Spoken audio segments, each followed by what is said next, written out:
Good evening, everyone. Welcome to our board meeting. We just got out of a very fun financial workshop, so sorry you guys missed it. Moving down to item number 5, we're going to reconvene our regular meeting. If you would, please rise for the invocation and pledge. Dr. Warren. All right, folks, it's here to the privilege, please. Dear fellow Lord, we thank you for this day, Lord.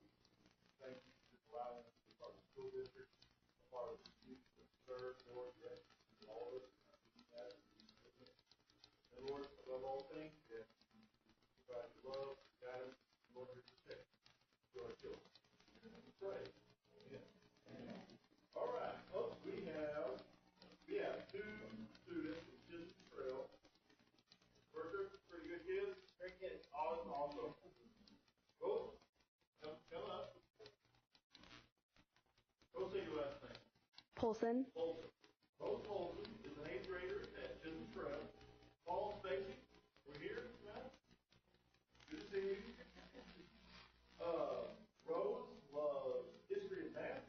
History is an easy interest in learning for me, and it's because we can learn all the things that we're doing in the art today. And I like math because I like solving problems. I like spending time with my family. I enjoy community service projects with our National Youth Honor Society program and Girl Scouts. And I also love serving and coming out of my church. And this program makes sure that we know about Rose. Rose is a wonderful role model for all of her peers at Chisholm Trail. Great stuff. We're proud of it. Thanks for coming. And then we have Zach Gilmore. Yes, sir. That's right. Okay. Zach is an 8th grader. Scott and Christy. Good to see you. Thank you for coming. Algebra, science, band, and athletics are Zach's interests. Algebra is my favorite because it's challenging.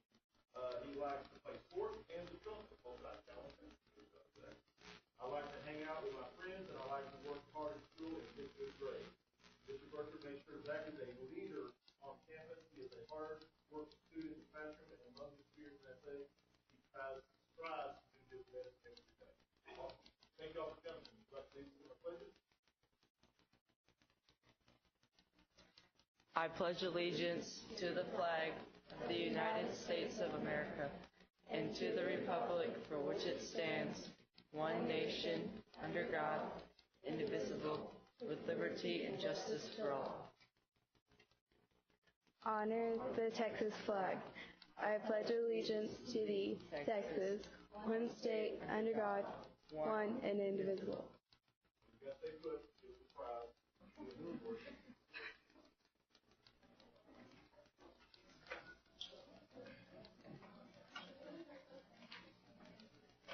Appreciate you coming up tonight. Very back. Great job, guys. Thank you.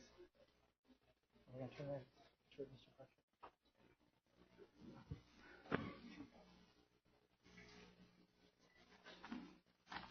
All right. Parents, thank you very much. Thank you for sharing them with us tonight. They did a great job.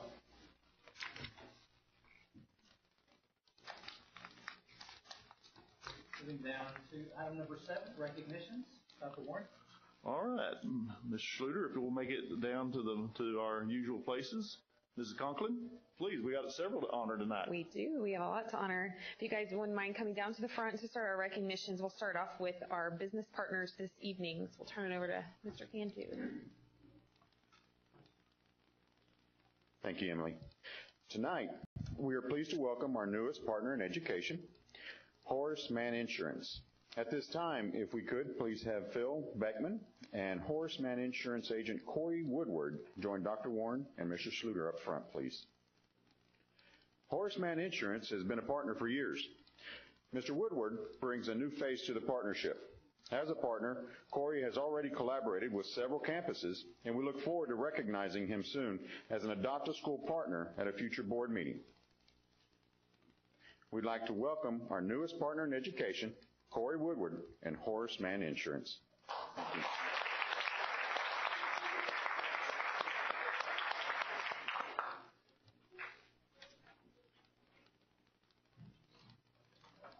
All right, Emma. Thank you, Mr. Cantu. Each year, Northwest ISD holds a holiday card contest for students. This year's contest was open to all elementary students across the district. The first place winner's artwork is selected for the district's official holiday card. The winner receives a check from the district, a framed NISD holiday card for their portfolio, and their artwork is permanently displayed in the NISD administration building. Northwest ISD has more than 12,000 students in art classes every day, and tonight we are recognizing 5th through 1st place. So if I could ask our Executive Director of Fine Arts, Dr. Kevin Lacefield, to join us at the front. Is he in here? I didn't think I saw him. High school choir. Oh, high school.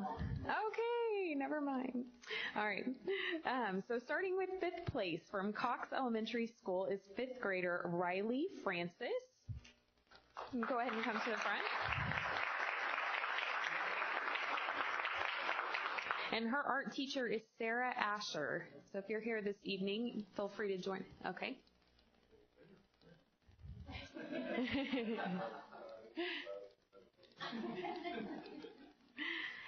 Our fourth place winner from Seven Hills Elementary School is 5th grader Brooke King.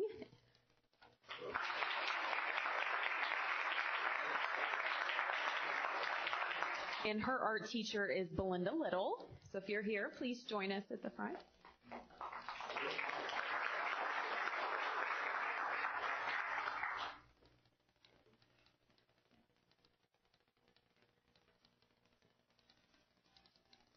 Oh.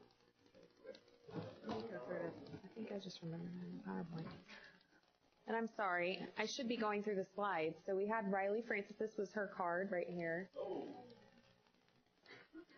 And then this was Brooke's card.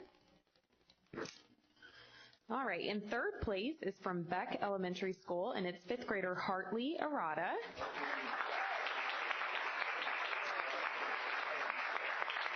And her art teacher is CJ Gamache, and I think she is here. There she is.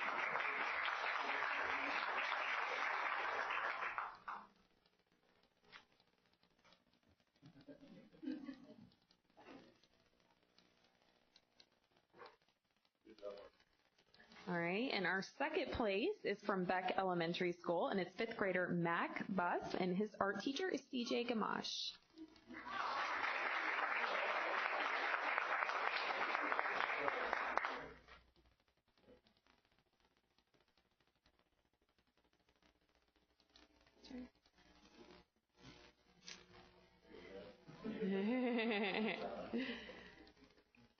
And 1st place and the winner of our 2016 holiday card contest is also from Beck Elementary School and is 4th grader Riley Jones.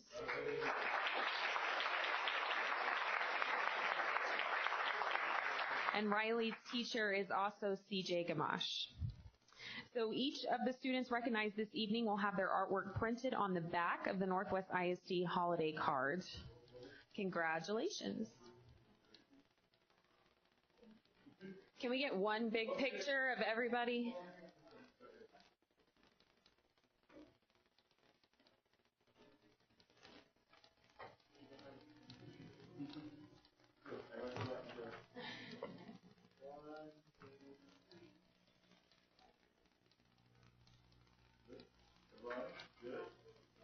All right, congratulations.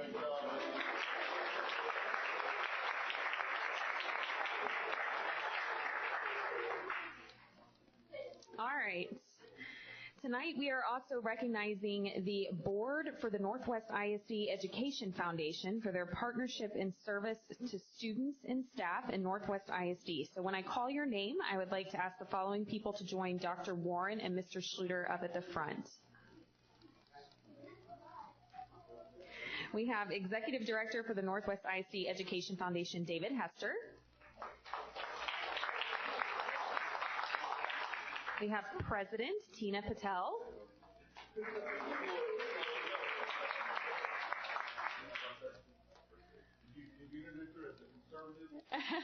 No. Treasurer Todd Kendall.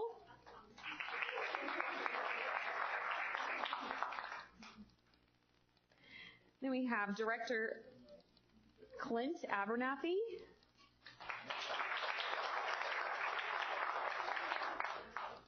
Director Dave Edstrom.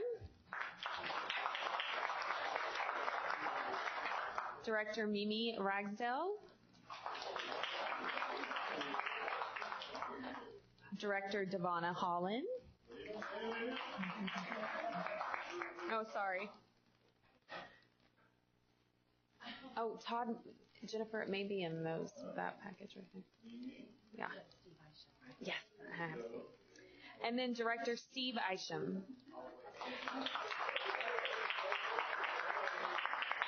Is there anyone else that snuck in that I missed before we go? Okay. All right, so each year the Northwest ISD Education Foundation provides the district with assistance to host the annual Back to School Fair, New Teacher Breakfast, Gold Card Luncheon, United for Kids Luncheon, Connection Luncheon, Techno Expo, the United Way Kickoff, and the Inspire Celebration. In 2016, NEF awarded 26 recipients at 16 campuses $75,000 in innovative teaching grants.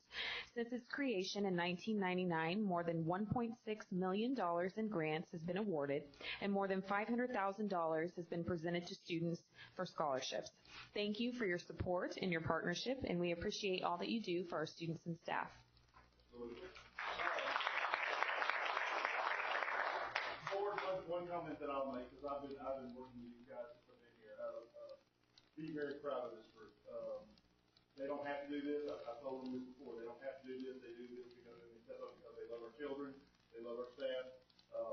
They truly, I think they want to be the best foundation in the state of Texas, if not beyond. And I think really do because of their. So we really appreciate that. We really do. Thank you.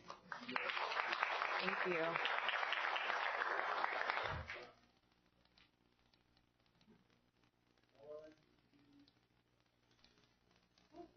And that's all for tonight's recognitions. Thank you.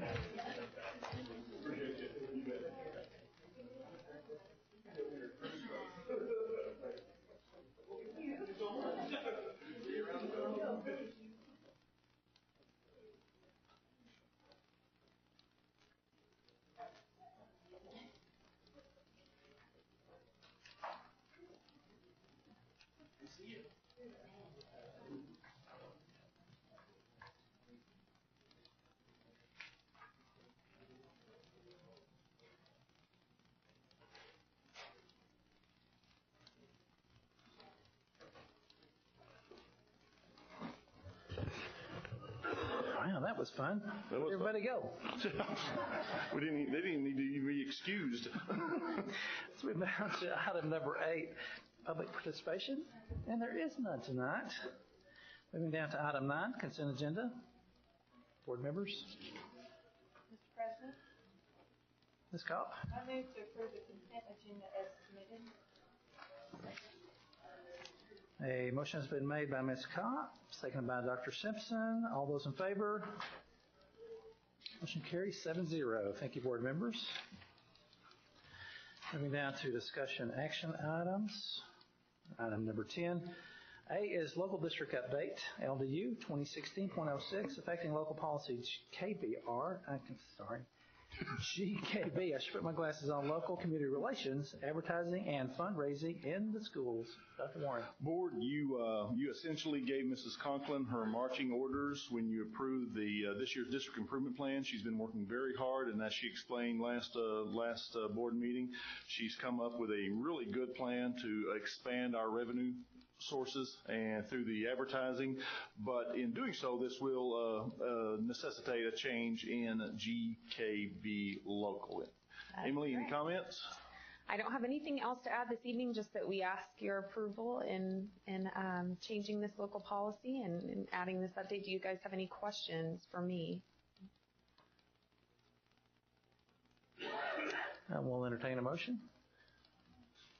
Mr. President, Mr. Wright. move to approve local district update LDU 2016.06, affecting local policy GKB local community relations, advertising and fundraising in the schools is recommended by the. A motion has been made by Mr. Wright, seconded by Ms. Roush for the motion as read. Any further comment? All those in favor? Motion carries 7-0. Thank you, board members. Thank you, board. Good job, Emily. 10B, naming of middle school number 6. Dr. Warren. Board, page 108 starts your information on the packet because Emily did not have enough to do with her advertising life. We gave her the responsibility of working through the committee on the naming, and she did another really, really good job convening the committee as she talked and discussed with you through her presentation. Got really good feedback from our communities about middle school number 6. The official name we are bringing you for recommendation is Leo Adams Middle School. That is the recommendation of your committee, and that is the administration's recommendation to you. President, Ms. Holland. I would like to make a motion to approve the Northwest ISD Middle School number 6, Leo Adams Middle School, as recommended by the committee and the administration. Second. A motion has been made by Ms. Holland, seconded by Mr. Wright. Is there any further discussion on this item or other nominees? All those in favor? Those opposed? Motion carries 7-0. Thank you. Thank you, Board. Thank you very much. Thank you, Mrs. Conklin. Number 10C, High School Course Selection Guide. Dr. Warren. Board, in your presentation from last month, Dr. Ferris did an outstanding job outlining the changes for the new high school course selection guide. Page 130 shows you exactly what you're going to be asked to do, dropping 5 courses, adding 15 new academic course and elective courses, 17 new career technology courses, and 11 new extended practicums for career and tech.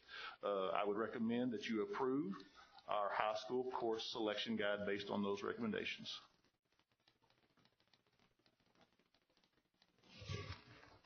I would agree. Mr. Fuller, go ahead. I had a couple of questions simply because I wasn't at the last meeting, so a couple of questions. So the AP capstone, right now we're obviously doing seminar. Is the enrollment such that it necessitates that we have the research class next year, or is it kind of dwindling? Not so much based on enrollment as we did have a handful of students last year that committed to the first phase. They need the second to have the full capstone. That is a course we're still actively recruiting and trying to build capacity and interest with, but it's kind of a paired over the 2 years. Right. So the research we're trying to build, or the seminar we're trying to build? Seminar's first, so we've got to go through the first one in order to get access to the second one. Do we have that at, I guess, would we have that at all 3 high schools right now, a seminar course? That is definitely our goal as we go through recruiting season in January. So right now we don't have it? Right now we do not have it at all 3 high schools. No. Okay. And then the other question was around the on-ramps. What would this bring us up to? How many on-ramps courses? We talked about that this morning. 18 total? Yes. 18 total? Correct. Total teachers. Right, but what courses are we offering? Calculus, of course. Calculus, English 1. We're trying to add history. U.S. history. And we stopped doing economics and geology. So if the legislature does not refund and continue what TEA has been doing, are we equipped to then have the students pay the tuition, or we would pay the tuition, or have we talked to the on-ramps folks about that, the tuition piece? I haven't talked to them directly. I mean, we're kind of waiting to see initially what the legislature's response to that is, and then what our subsequent response would be. We're still very much attractive for all the reasons that we've outlined over recent months because of the credentialing for our staff to be able to teach that course. Our hope, if I can propose a hope, is that it's at least competitive with our other dual credit programs, and then we would treat it very similar that we would with our other partners. And our kids are being successful getting the credit at the end of it? Thus far they are. Through the process, there's an approval process that they go through depending on the course. And those that are struggling, we've had some that we've advised to step up. You got to move a little quicker, and to be able to do that. But by and large, the majority of our students have been successful through that vetting process. If you're not familiar, on-ramps it's kind of a qualification round where they take a couple of exams depending on the course that qualifies them for credit. We've had a few students that have actually elected to stay in even though they haven't qualified. they see the value in the course. The only other question I have is about dropping of the ACT, SAT prep. What are we going to do in place of, if we're dropping those courses, and we've said that it's been successful, at least. I mean, we've had it for, gosh, I don't even know how long. What are we going to replace that prep work with for those kids that traditionally would have taken it and, I guess, hopefully improved? You know, there's a Naviance component that has proven to be very robust, that the students are able to do it free of cost.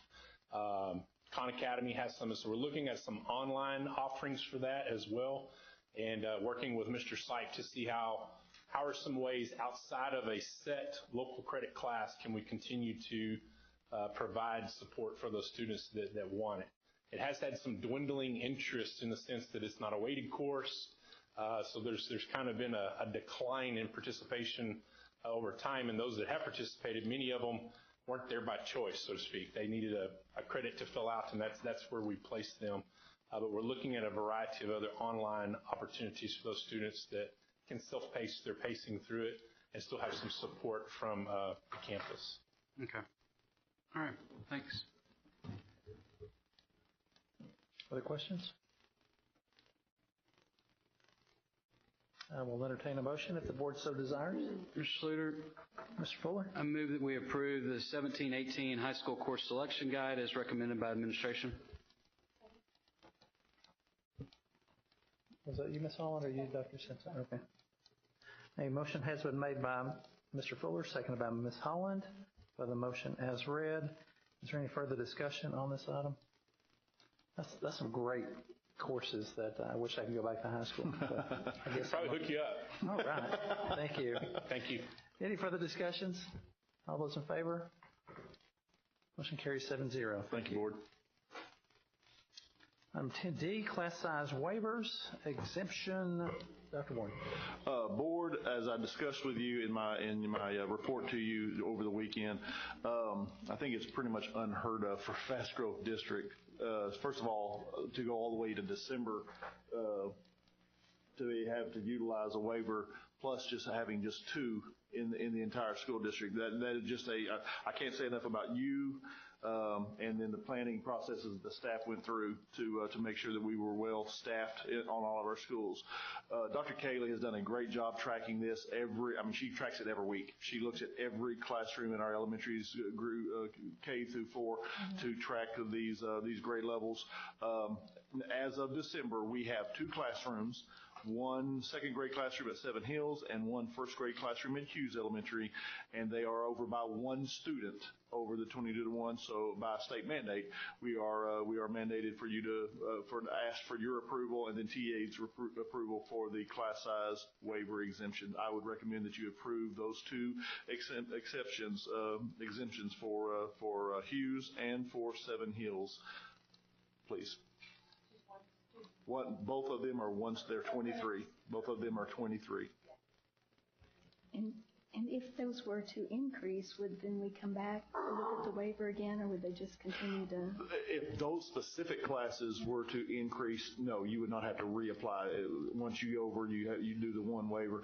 The thing that we have to look at, Dr. Simpson, is if they continue to grow more so than we feel comfortable. This is a horrible time of year to separate a class. The kids have already bonded with their teachers, but if they get more than 2 more students, yes.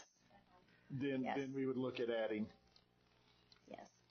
But per classroom, if there's other classrooms that you would have to add 1 student to, we would vote accordingly for each separate. No, you seek a class size waiver for the year, and then for any class that got that 23rd or 24th student, we would seek a waiver. And we discussed this with our elementary principals back in October. Just at this time of year, what are the pros and cons of adding a teacher if you just get an additional 1 or 2 students? And, like Dr. Warren discussed, the main challenge is separating that class that's developed that relationship with the teacher. The teacher knows their academic strengths and social and emotional needs.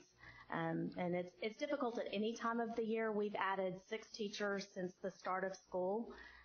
through the month of October. And so no matter, even if it's a week after school starts, it's not easy for students to go to new classrooms, but the longer that we go through the school year, the more challenging that becomes. And there would be potential, if needed, to have an aide or some additional help. Yes, if we got more than 2 additional students in a classroom, then we would need to kind of look at what support would be best to help them. I think it's commendable that there's only 2. And this, this chart just kind of shows you the history for the past few years, so you can see the time of year that we've requested waivers and that we've drastically tried to reduce the number requested. But you kind of get at a point of the year that it's not best for students really to. And I can tell you, with these 2 campuses, I've been watching them very closely. Seven Hills, within a couple of day period, they gained 2 students in this grade level and lost 1. So we could very easily kind of come back after the holidays and these classes be back under 22 students.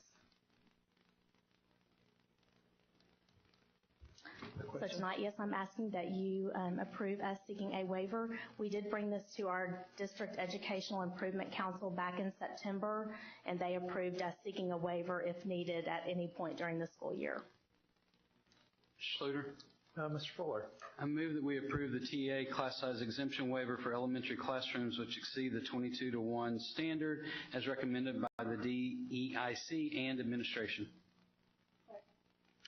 A motion has been made by Mr. Fuller, seconded by Ms. Kopp for the motion as read. Any further discussion on that? All those in favor? Motion carries 7-0. Thank you, Dr. Cayley. Thank you. Moving down to item number 11, reports. Under A, House Bill 2804 report. Dr. Warren. Board, if you'll remember, as we were going through our process to develop our legislative priorities, we came up with the idea that we thought the A through F accountability system was not a good one at all. We've had some more information just over this last week.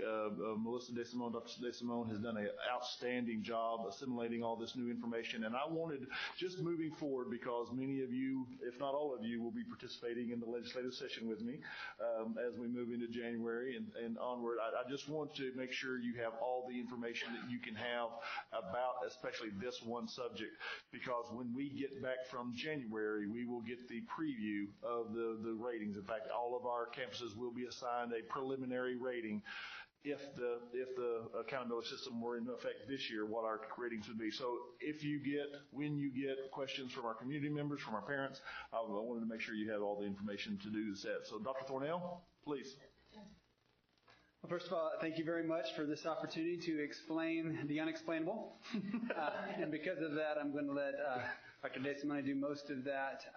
There will not be a quiz at the end or an assessment on this, but what she has done is try to explain the system that the state has created without really having all the answers. And we mean that sincerely. Some of this stuff will be released over Christmas break, which is one of the reasons we wanted to share this with you now so we could come back in January and share with you the final results or the preliminary results that will be publicized about our campuses. I'm going to hand it over to Melissa and let her explain the A through F accountability system. Thank you. Good evening. I'm going to start off by giving you a little bit of background about the 2804, which is our new accountability system that will be taking place. It will go hard 2017-2018 school year. They are giving us a sneak peek. It is an A through F accountability system. The 84th legislature in 2015 passed this under the idea that they were trying to create something that would be transparent and simple for the public to understand. They felt that the index scores were not easy to understand, and they looked around to see what other accountability systems there were, and primarily in the southern part of the United States, if you look at a map, most of the states surrounding us are on A through F systems. There are only 16 states. We will be the 17th state to join the A through F system. And again, it will replace the index system. It will not replace academic achievement distinction designations. When I specifically asked a member of the TEA if that was going to stay, he felt that the public and school boards and parents and communities really liked that academic achievement distinction designation feature of the current accountability system, and that was one of the reasons it would stay. System safeguards will stay, and PBMAS will stay. Accountability is multifaceted. The timeline. This timeline has changed in the last couple of weeks. Initially, we believed that we were going to get all this information on December 1st. We waited eagerly. We watched the website.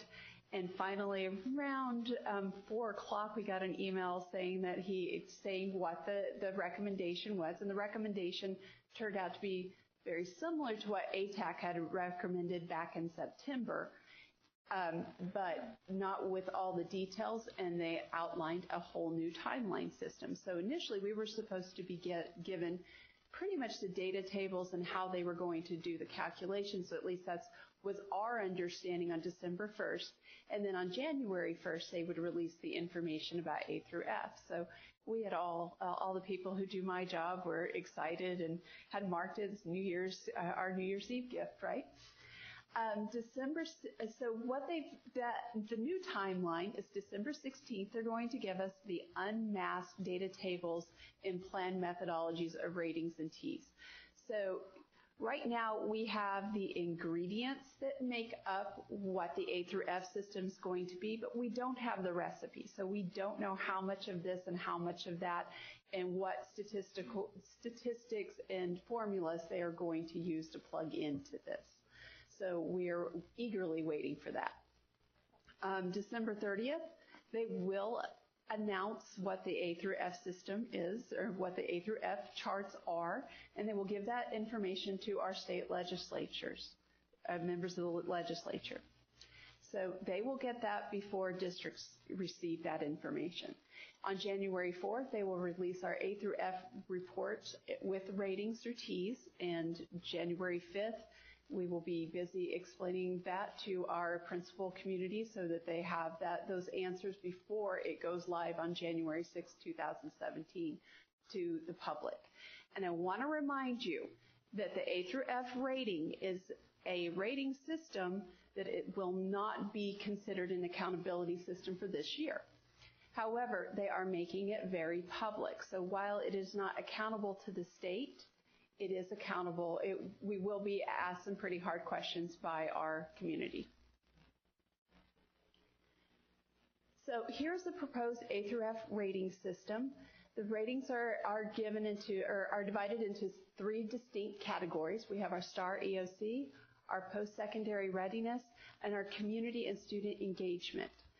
Initially, the commissioner has not really given us firm understanding about how that 55% of our STAR and EOC ratings will look like as far as percentages on how much of that counts towards that A through F rating.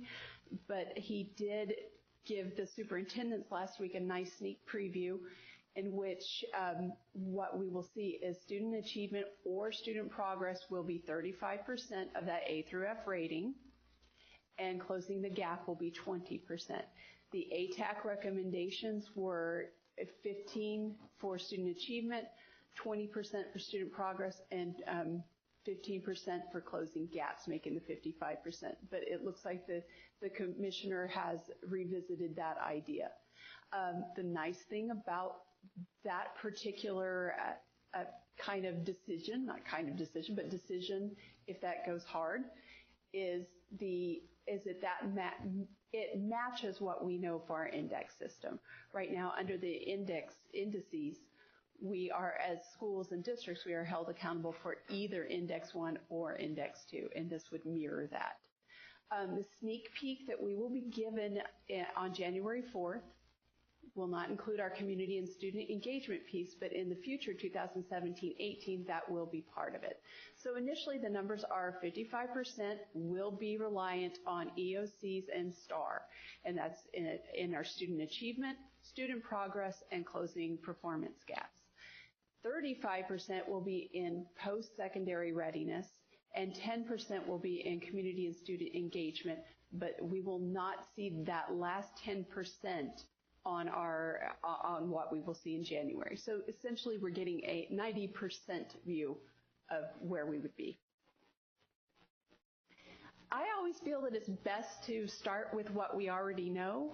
So what I'm going to do is compare the indexes with the domains, just to give you kind of some common ground to talk about.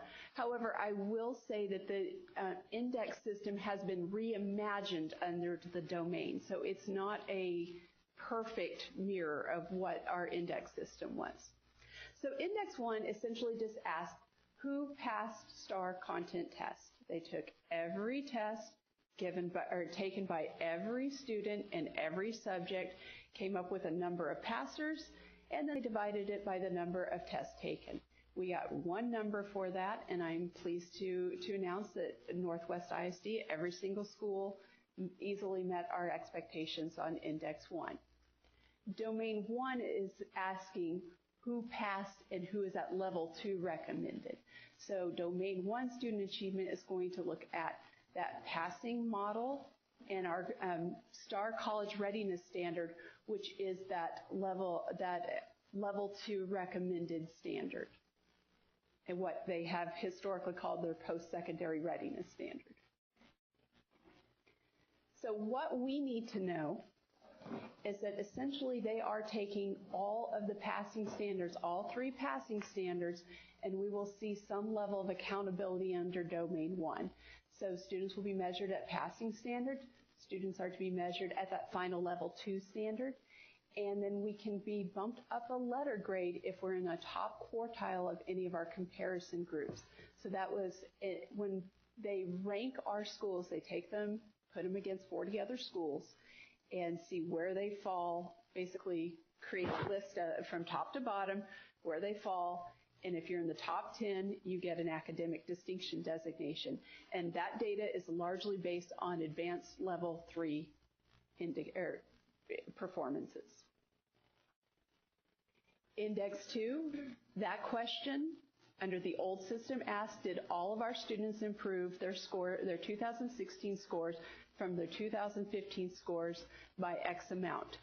And while it's difficult to explain out loud the matrix that goes into that, it's actually a very straightforward student progress as far as the different student progress measures that we could have. I'm not going to get into all the methodology, but just know that schools get credited for meeting that expectation, 1 point for each percentage point, and an additional percentage point for every student who exceeds that expectation. So the premise is that every student in our schools could meet and exceed student growth model. Under Domain 2, under the new system, the question asks to what degree are students improving year to year.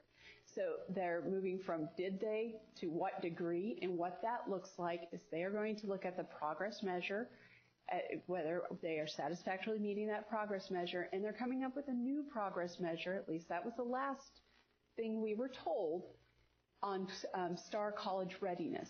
When I go through my data and I have dug and dug and dug, I cannot find a STAR College Readiness standard. I have advanced level 3, so when I played with the data to see where our schools would be, I have completed that particular metric at our advanced level 3s.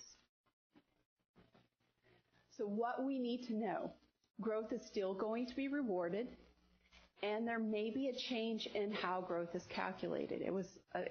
I actually, being unusual, had a good time watching the school board discuss, the state school board, have the TEA bring in the different people talking about the different ways that we could do student growth. And so there's 8 different ways to calculate student growth that I know of, and there's probably even more.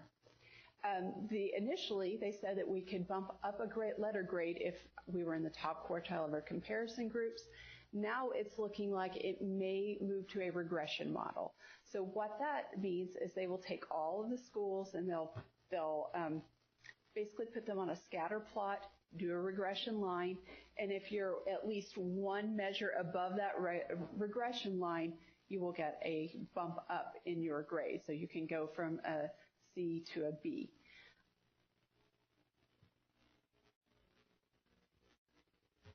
Index 3 under the old system, that answered the question, are lower performing subpopulations improving each year? And it focused largely on our economically disadvantaged. And then what the state did was they looked at our data from the year before. They picked the two lowest performing race ethnicity groups when they broke out the data, and those were the two ethnicity groups that race or ethnicity groups that a school could be held accountable for.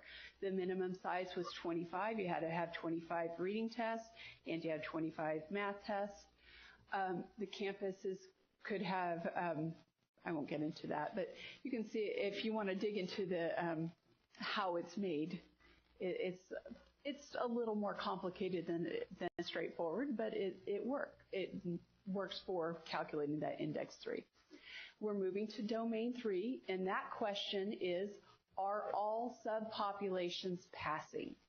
So now we are moving away from looking at just the lowest performing to making sure that all subpopulations are passing. And that will be based on all 9 student groups. It'll be all subpopulations where 40 or more students tested. So we will be held accountable for that. And when we look at it at a district level, the district will be held accountable for almost every race ethnicity group with the exception of 2. And obviously, we will all be held accountable for economically disadvantaged. What the state is going to be looking for is gaps in that group's performance. And so what that gap measure is they expect, the last we were told, they expect that all of our students in each population group, 60% of those students will be at final recommended standard, that final level 2 recommended standard. And it'll be a subtraction problem. For my friends who tell me that they never use algebra or never use negative numbers, there are negative numbers capable in this system. Again, they will be calculating a regression model. So they will take all of our schools, put them on a scatter plot, develop that regression line, and if you're one mean above that regression line within your grouping, you will get to bump up a grade level. And finally, what we will be held accountable for, there's one more domain after this, but what we're going to be held accountable for unofficially in January is going from that index 4 to the domain 4. And that was our post-secondary readiness.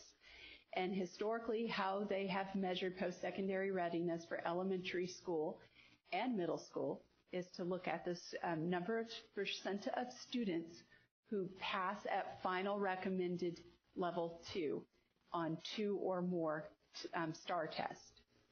High school had that. They also had their graduation rate, which is a lagging indicator. They had recommended and distinguished graduation rates, which is also a lagging indicator. And then they have the college-ready graduates, also a lagging indicator. And lagging indicators mean that they are a full year behind. So it is not based on our 2016 data. It's not based on 2016 graduates. It's based on 2015 graduates. So domain 4, what you need to know is, and remember, this domain is worth 35% of the scores. Elementary schools are only going to be held accountable for chronic absenteeism. And this is a rate or a metric that we haven't been calculating in PEEMS, even though when I read everything from ATAC or from TEA, it indicates that we have been tracking that in PEEMS. We have gone through our PEEMS numbers and we are unable to find that. We were able to run some fun Cognos reports to pull that information.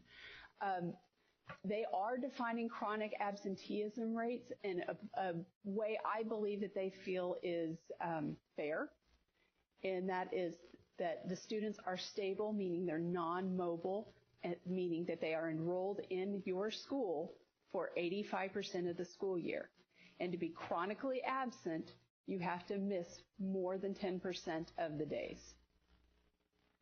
Middle school will also be held accountable for chronic absenteeism rates and their annual 7-8 dropout rate. And in 2017, they will add the metric of those preparation courses for high school. High schools will, chronic absenteeism does not pop up as far as what they're going to be held accountable to, at least the last time I dug through the data. But we are going to be held accountable for the percent of students who meet at least one of the following. So the students just have to do one, which is complete a CTE coherent sequence, complete one or more AP/IB courses, complete 12 hours, or achieve their TSI benchmark on TSAI, SAT, or ACT. They are also looking at our 4- and 5-year graduation rates and the graduation plan rate as defined in 2016 data. That will still be our foundation and distinguished plan, as well as students who chose to graduate under the endorsement. Going forward, it will be the students who graduate on endorsements. And this domain will make its appearance first time in 2017.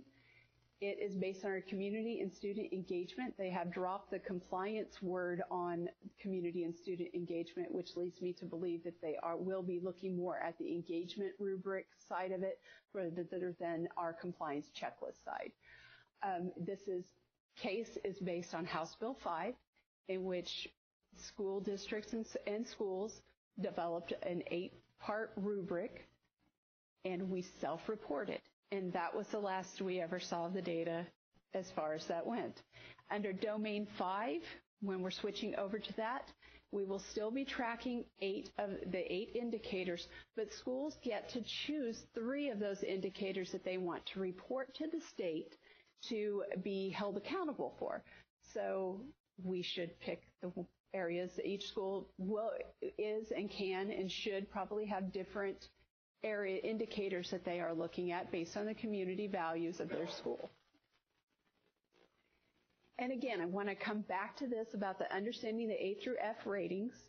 Remember, 55% is based on student STAR and EOC data. So that's that student achievement, that student progress, that closing performance gaps. And I want you to chew on that a little bit. Then 35% is based on post-secondary readiness, and 10% is based on community and student engagement. And that last 10% will not be part of our current accountability system. Again, here's the timeline. Remember, our legislature will get our A through F ratings on December 30th. We will get them January 4th, and they will release them to the public January 6th. And I want to go over real quick, touch base on why this is a flawed accountability system. And the first part is, even though I sincerely believe that the legislature did set out to try to create a transparent and simple system. I truly believe that in their minds, that everybody who's gone through school believed that that everybody would know what an A and an F is. However, it's not transparent and it's not simple. We're going to be doing regression models, which for anybody who's ever taught a statistics class is always a fun day to teach. It is based on lagging data. The data is pages and pages of statistical computations. So when you start to try to explain an A through F system with pages and pages of statistical computations, you can get in the weeds really fast, and people can pick apart and feel like maybe it's set up against them. Over half of the measurement is still based on standardized tests. And let's be honest, the reason it's 55% is because the bill said 55%. If it had said 75%, 75% of our rating system would be based on that. Because those are numbers that are easy for people to calculate. I mean, relatively easy. You can take a whole lot of data and bring it down to one number. And remember, it's one shot, one day, one score, and it's measured multiple ways. From an ethical use of testing and measurements, standardized tests were not designed to rank organizations. They were designed to rank and sort students, and primarily when we start looking at the college indicators, they were designed to rank and sort students so that they could get into the appropriate post-secondary education as defined by the colleges. Post-secondary readiness is not well defined, particularly when we start talking about elementary and middle schools. Chronic absenteeism, yes, not being in school will impact your ability to be ready for college. However, it's a very indirect measure of post-secondary readiness. And all accountability systems, no matter which one we have, it is set up for someone to lose. We know that where you start often determines where you end. And some of my friends on the ATAC committee, they have done some statistical analysis, and what they have found is schools with higher percentage of ELL students and lower SES students do hit those DF targets. I know that he's promised that we can bump up from going from a D to an F if they meet that regression model and they are in the top quartile, but someone will do it. But remember, someone will win the lottery this weekend. The system is set up to over-penalize 1 year of inadequate results, and that's still in place. So, and we all know that sometimes a school can have an off year for whatever reason. Maybe they had a major economic decline, and the following year everything changes. That school is still going to be held accountable for 3 years under the PEG rating system. So, and I'm going to turn it over to Rob to further give you some more information. Questions? Oh, yeah, questions. So, one of the things I just wanted to share then as we close out, and we can obviously have further discussions. First of all, thank you very much, Melissa, for doing your best to explain that system. Is your curiosity piqued yet about our own campuses? Because one of the things I say, what it means to us is we've been down a journey of community-based accountabilities for the last few years.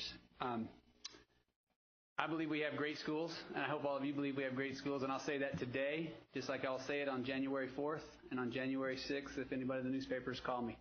We have great schools here. We have worked very, very hard over the last several years to show there's multiple measures. That's one of the reasons we started down the path of community-based accountability. That's one of the reasons Joel gets up here and reports, and Celine does, and Kevin does, with the well-rounded schools and the profile of a graduate that we've created here in NISD. So I hope that you will join me in that part of the celebration, no matter what our grade level scores are or what our letter grades are. The other thing I want to share with you, we will be talking with our principals.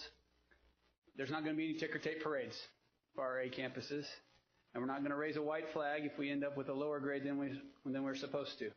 And that's the message that we hope to share with our community, because we haven't bought the plaques the last several years for test scores. We haven't done it in quite a few years, and we're not going to start now. But there's going to be the temptation, no matter which way it goes. We believe it's a flawed system, and that even if we get straight A's, I'm going to still tell you I think it's a flawed system. But we're going to move forward with our campuses and keep doing what we're doing because it's what we believe in, and I hope that you'll support us with that. And I just wanted to close with that piece right there. Do you have any questions for Melissa or I? I have a question. How are we, I know this is really confusing, and how are we sharing this with parents before the ratings come out? Are the principals doing this, or with PTA, or? We will definitely ask principals to share a lot of that information, and the communications department is on the ready to hit send with several items. We had hoped to do that before Christmas. With the delay and the actual number with December 16th, we don't have any plans to send anything out before Christmas, but we will hit it hard that first week back once we know. That is definitely our plan, and hopefully it'll go well with that. I was just thinking, if PTAs Sure. or groups were aware of the confusion. We will make sure all those councils have the most up-to-date information we can, whether it's PTA Council, Leadership, NISD, who we're speaking to tomorrow, and those kinds of things, or Wednesday, actually. But you're right. That's one of the things we want to do is share the good message that we think we have to share with our community. Well, I think what you just said earlier, the way you finished that presentation, that needs to be put in some kind of form, either by writer, by you, sent out by email, or sent out to everyone once these scores do come out. I guess mine's just really more of a comment, or maybe it's a question.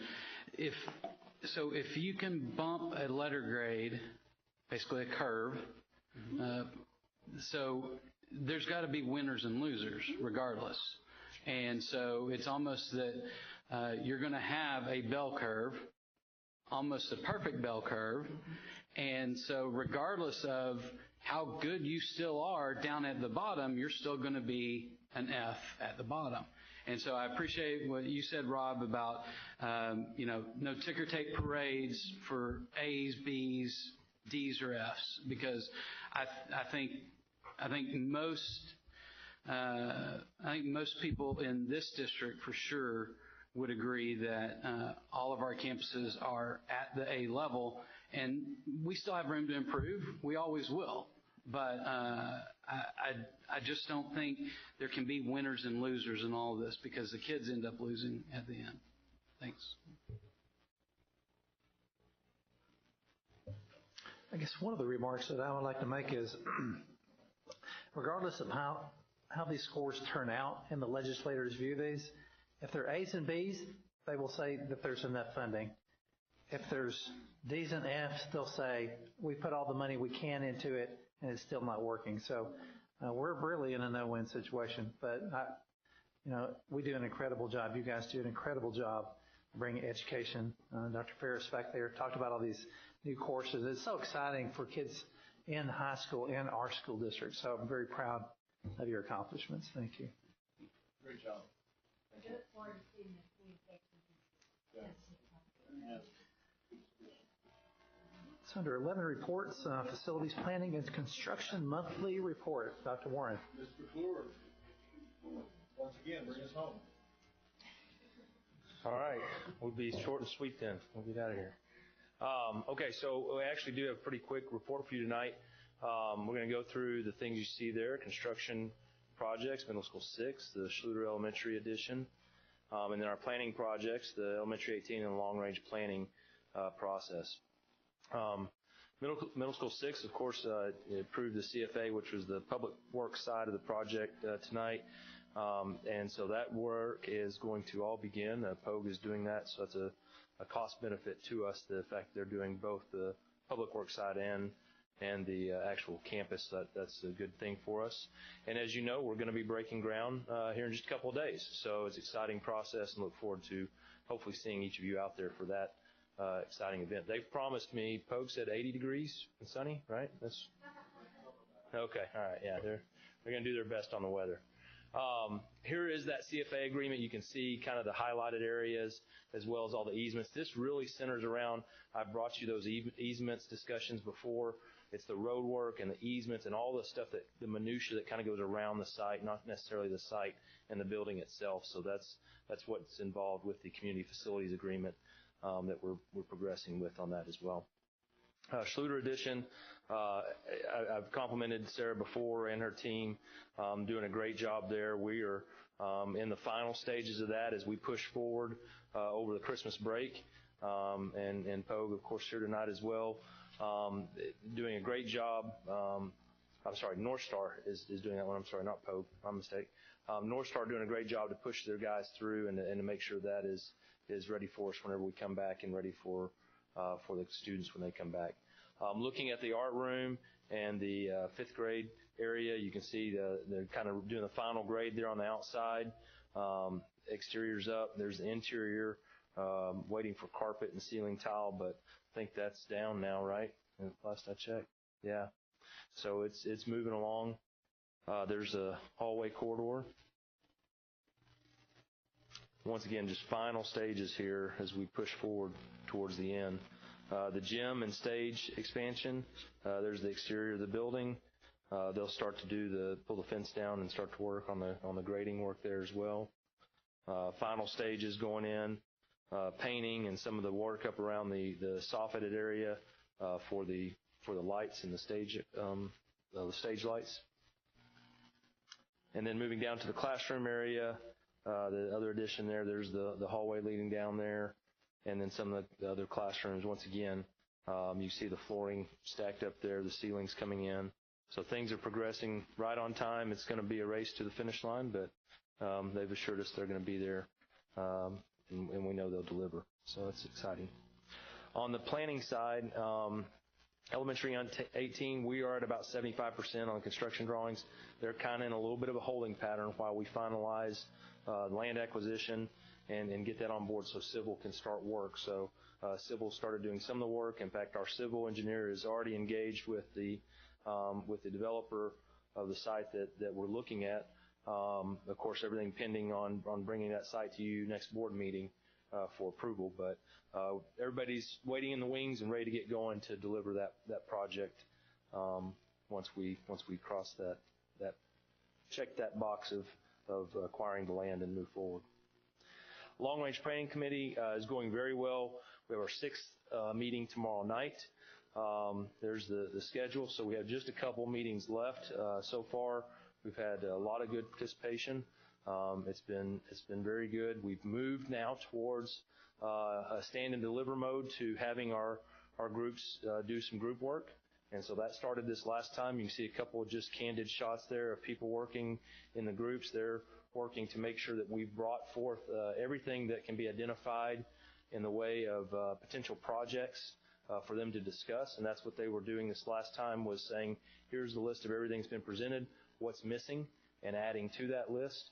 Of course, this next meeting tomorrow night, we will bring to them the results of the deficiency list. I wanted to share with you the consultant team that did the work, as well as our internal team, Adam and Dr. Gint and Sarah and myself and Jim, all sat down in a room for a day long, and we started at 7:30, and I think we finished right at 5. And we never left. We had food brought in, but we had a day long of phone calls with every principal to review what we as a team thought was the top tier elements that out of the assessment report that you all have been able to review and looked at, and then also get that feedback from the principals and say, okay, did we miss something? Here's what we're seeing as top tier. Did we miss something? Did we miss something in the report itself? Maybe we didn't even agree on the tiering, but did we miss something in general? And I would say to a whole, we were spot on. I mean, every principal said, man, that was right where I was headed. They were all very complimentary of the process. They said they thought the report was very thorough, so highly complimentary there. In fact, some of them said, I'm a little embarrassed because there's some things in here that I didn't even see, and I go to the campus every day. So some of these little things, but they said they're very thorough. So we're going to bring back those top tier deficiencies to the group tomorrow night, as well as the things we collected, the data from all the small groups. We've put that into a tool, a spreadsheet tool, and tomorrow night they'll be in this room and they'll work through that prioritization in small groups. It'll master feed a overall schedule, and that'll help us give us the outlay of what's there from a priority standpoint. They're also going to hear the results from the survey that we went out to the community with to see how our survey feels about some of those major projects that were tested in the marketplace there. So they'll have all that information. The one thing that they're really not prioritizing, we've kind of reached a consensus on the fact that there's no real reason to prioritize growth needs. I mean, if the population gets to X, we know we got to build a school. So that's kind of there. I mean, they've seen the outlay of those plans and what we anticipate. They're kind of taking care of all the other stuff, filling in behind that. And so we'll have that whole master schedule, as Dr. Warren has been pushing us to get it to a 10-year plan, have that schedule. We hope to get through the prioritization tomorrow night and then come back from the break and just kind of revisit it and then start to see if we add cost to that prioritization, then where does that start to hit a mark where we say this is probably the chunk that group brings back to you for consideration for moving forward. And in addition, it leaves the rest of that stuff prioritized, so we already know moving forward 4, 5, 6, 7, 8 years out. We'll certainly reevaluate that annually to make sure it's coming in focus, but we know what that prioritization is and stay engaged with that group. Did you have something, Dr. Warren? Okay, I'm sorry. So there's the completed meetings. We've been through that. Here's where we are. The survey results and deficiency prioritization tomorrow night. We'll come back after the first of the year and go through the capacity impact scenarios as well as the cost overview for those potential projects. And then we'll go back into another reprioritization if need to and work through that once they add the cost. We really try to keep that separate. We didn't want that clouding their vision on what they're prioritizing based on the cost of the project. Truly give us your feel of what do you think the district needs, and then let's add the dollars and see how that washes out. And then we'll have one more meeting if needed to reach consensus and kind of prepare for coming to you on the 23rd, the second board meeting in January. And I hope we have a really good support of the group here to help do that presentation and give that to you. So I think it's been a great process. I'm looking forward to how it winds down and bringing that recommendation back to you. Again, visit the website. There it is, NISDTXLRPC.org. All our meeting information, meeting minutes, slides, everything's there for your review. That is what I have for you tonight. Any questions? Okay, thank you. Tim, I just want to say thank you for being so thorough and going the extra mile to inform our residents and our committees of what's going on. I think that's very important. Well, that brings us to item number 12, consider any item removed from the consent agenda, and there was none. Item number 13, Board President's Report. I want to report on a couple of things. The first one is the board members' continuing education hours, and we're required to report these at this time of the year. And I'm not really sure that I need to read all of them other than what we've got in our report. I think Jennifer has provided you with your sheet that has the number of hours that you have on there. And I'm required to read into the record that completing the annual required continuing education is a basic obligation and expectation of any sitting board member under the State Board of Education rule. So I will report that Mrs. Kopp, Mr. Schluter, Ms. Roush, Ms. Holland, Dr. Simpson, and Mr. Wright have completed all required hours. Mr. Fuller still needs to complete 5 hours of the Tier 3 required continuing education credits for Texas education, 11.1 of 9. The deadline is, if you'll hold on one moment, sir, is February the 28th of 2017. Plenty of time. He's got plenty of time. Now, let me say one thing about that first. If anyone does have hours to recover, you have plenty of time to do so. However, moving forward, the expectation from TASB and the state has changed. This is actually now on a calendar year cycle. So all new hours requirement will be from January through this next December. So you will need the cutoff for hours to be earned will be next December. So if Mr. Fuller takes his after January for last year, will it count toward next year's as well? Well, that's a great question. But we rolled out. Okay, other reminders are the Long Range Planning Committee, as Tim's already said, is going to meet tomorrow night at 6 p.m. at the auditorium. And the groundbreaking for the middle school number 6 is Wednesday, December the 14th at 2 p.m. at the site. So please be there to support Ms. Kopp as she gives this fantastic speech.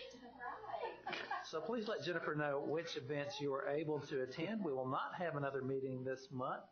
And so we'll be drawing another year to a close. So I want to say thank you for all the staff, for all these wonderful board members that we have, and I hope you have a great holiday season with your families.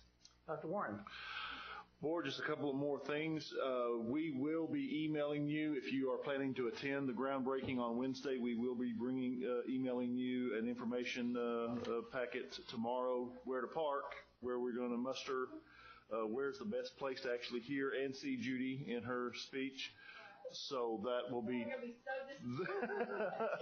that will be to you tomorrow. And then just FYI for you, I am introducing myself to the Newark City Council on Thursday. So it'll be good to see that City Council. I ate lunch with their mayor just a couple weeks ago, and he invited me to do so. And then we will be early releasing on Friday. This building will be done about 2 p.m. and we will be locking the doors. For 2 weeks.